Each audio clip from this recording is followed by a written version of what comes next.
Halo semuanya, di video kali ini kita akan membahas salah satu elemen paling penting dalam dunia bisnis dan pemasaran, yaitu merek.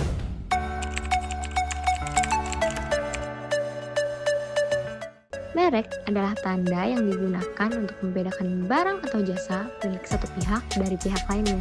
Tanda ini bisa berupa kata, logo, gambar, simbol, warna, bentuk, atau kombinasi dari semuanya.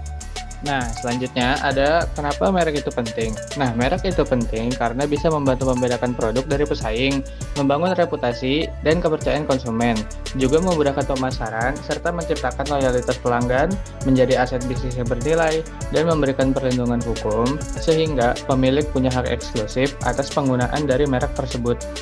Selanjutnya ada fungsi umum merek.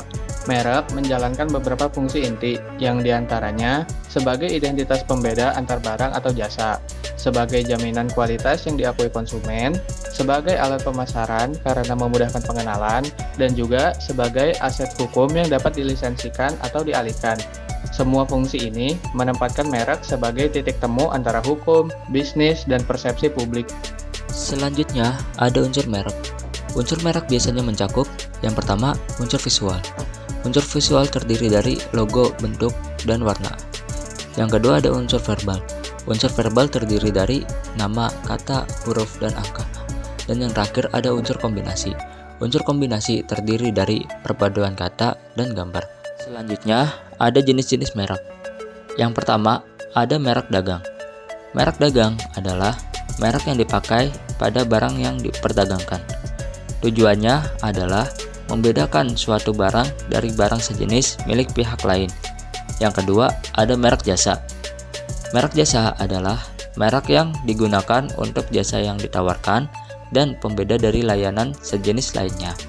Dan yang terakhir, ada merek kolektif. Merek kolektif adalah merek yang dipakai bersama oleh suatu kelompok atau suatu organisasi. Penggunaannya harus mengikuti aturan bersama mengenai kualitas dan karakteristik tertentu. Selanjutnya ada proses pendaftaran merek. Alur umumnya sebagai berikut. Yang pertama, pemeriksaan administratif oleh Direktorat Jenderal Kekayaan Intelektual atau DJKI. Yang kedua, pengumuman selama 3 bulan untuk memberi kesempatan keberatan dari pihak lain. Yang ketiga, pemeriksaan substantif untuk memastikan merek memenuhi syarat. Dan yang keempat, jika lolos, penerbitan sertifikat merek. DJKI menerbitkan sertifikat merek dan pemilik mendapatkan hak eksklusif selama 10 tahun. Pelanggaran merek.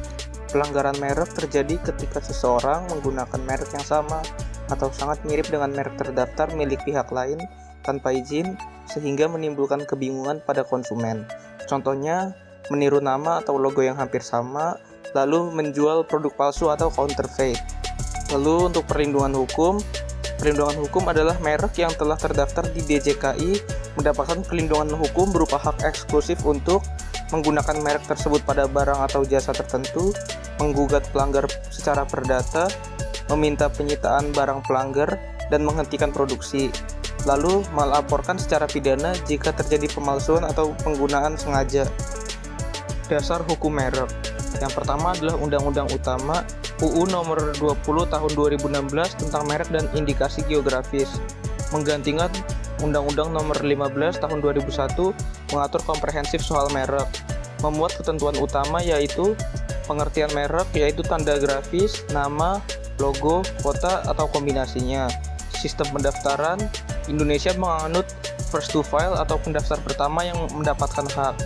Untuk masa perlindungannya 10 tahun sejak tanggal penerimaan dan dapat diperpanjang. Kedua, peraturan pelaksana adalah PP nomor 45 tahun 2016 tentang tata cara pendaftaran merek. Lalu Permenkumham, ketentuan teknis yaitu biaya, proses, pemeriksaan, prosedur administratif. Yang ketiga adalah konvensi internasional. Yang pertama Paris Convention, kedua TRIPS Agreement atau WTO, yang ketiga Madrid Protocol atau pendaftaran merek internasional. Kasus Bensu dan Geprek Bensu. Terjadi sengketa antara Ruben Onsu dan pemilik Geprek Bensu karena kedua pihak sama-sama mengeklaim nama Bensu sebagai identitas usaha kuliner mereka. Ruben Onsu merasa nama tersebut berasal dari nama pribadinya, sedangkan pihak lain telah lebih dulu memakai dan mengajukan pendaftaran merek tersebut. Pengadilan menetapkan bahwa pemilik geprek bensu adalah pemegang merek sah dan mereka lebih dulu mendaftarkan merek tersebut. Sesuai prinsip first to file, gugatan Ruben Onsu ditolak dan ia harus mengganti nama usahanya. Kasus ini menunjukkan bahwa pendaftaran merek sejak awal sangatlah penting untuk mencegah konflik hukum.